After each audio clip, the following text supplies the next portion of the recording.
Bypass റോഡിലെ flower show ഗ്രൗണ്ടിൽ നടക്കുന്ന വയനാട് പുഷ്പോത്സവത്തോടനുബന്ധിച്ച് നടത്തുന്ന പ്രദർശന വിപണനമേള തുടങ്ങി. കൺസ്യൂമർ സ്റ്റാളുകളുടെ ഉദ്ഘാടനം Kalpetta MLA advocate T Siddique നിർവഹിച്ചു.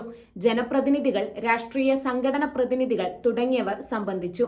ഉരുൾ ദുരന്തത്തിന് ശേഷം വയനാടിന്റെ ടൂറിസത്തിന് കരുത്തു പകരുന്നതിന് ഫ്ലവർ ഷോ ഏറെ ഗുണം ചെയ്യുമെന്ന് MLA പറഞ്ഞു. ഒരു മാസം നീണ്ടു നിൽക്കുന്ന ഈ പുഷ്പോത്സവം വയനാട്ടിലെ ജനങ്ങൾക്ക് ഏറെ കൃത്യമായ ഒരു അനുഭവമായിരിക്കും. നമ്മളൊരിക്കലും കാണാത്തതായിരിക്കുന്ന വളരെ മനോഹരമായ ചെടികളും പൂക്കളും അതിൻ്റെ വിത്തുകളും പച്ചക്കറികളും ഗാർഡനിങ്ങുള്ള സംവിധാനങ്ങളും അതിൻ്റെ ടെക്നോളജിയും അതിൻ്റെ എക്യുപ്മെൻസും അതോടൊപ്പം അമ്യൂസ്മെൻറ്റ് പാർക്ക് ഉൾപ്പെടെയുള്ള